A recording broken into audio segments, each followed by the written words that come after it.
Good morning, everyone. Last night I was reading a magazine at home called Ami Magazine. It's a magazine in the religious community. And there's a Rabbi Scheiner who has a column. He's like a psychologist. So this mother wrote to this rabbi that she wants to ask him his opinion. She said, my son is 19 years old, and 2 years ago he was kicked out of the yeshiva. He was doing things he should not have been doing. He was kicked out of the yeshiva. And she says, my son is now 19, and he's completely not religious anymore. He dropped all of his observance. And she says, for 2 years I'm dealing with this anger towards the yeshiva for what they did, that they threw my son out. They didn't give him a second chance. But she said, I can't even necessarily judge them for throwing my son out, because he was doing things maybe that he deserved to be thrown out of the yeshiva. But she says, what I can't understand is, why didn't his rabbi at the yeshiva ever reach out to him? After she threw him out, okay, he's not accepted in the yeshiva, but send him an email, give him a call, see how he's doing. She said, if the rabbi would have stayed in touch with him, maybe he would not have, left the fold and abandoned Judaism.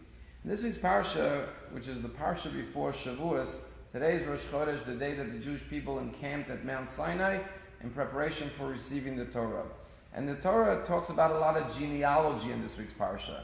And when people hear genealogy, they tune out, because what do I need to know that he was the son of him and he lived so many years? And it seems like it's irrelevant. But there's a lot of very powerful lessons in the middle of the genealogy.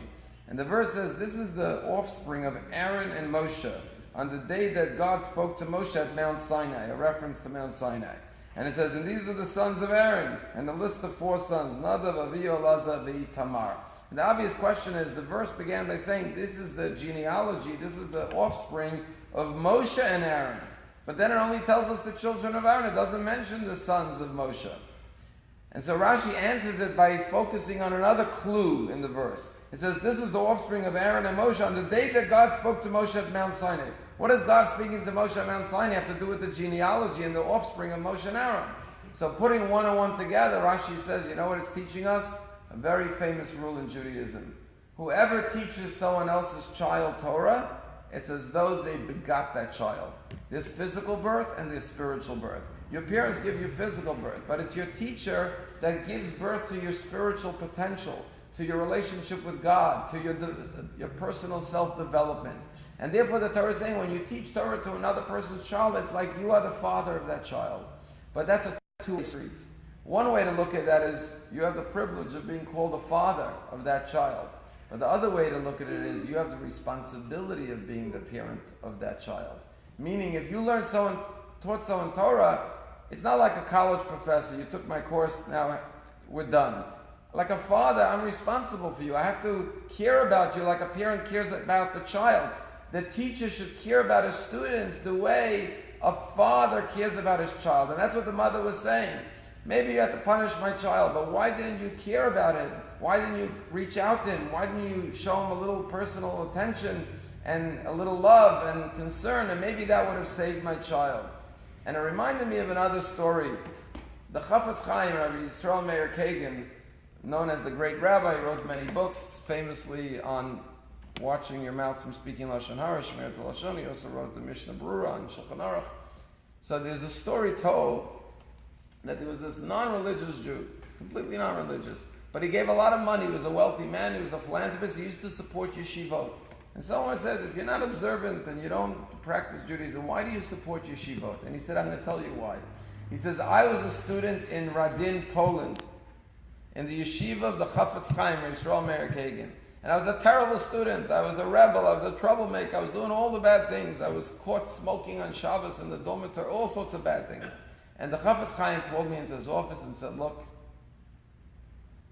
this place is not for you. You're not following the rules. We have to dismiss you from the yeshiva.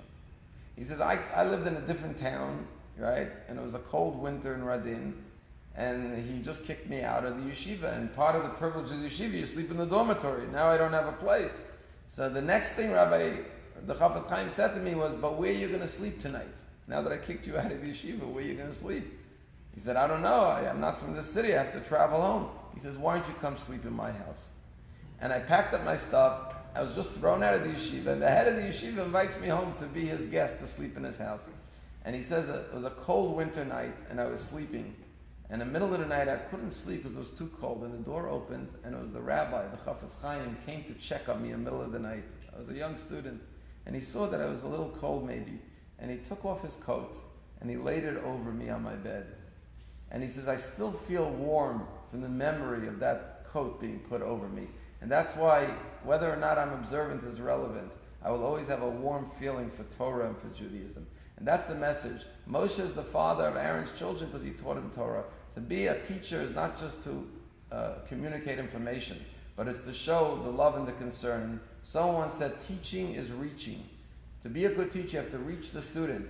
Or as someone else once said, no one cares how much you know unless they know how much you care.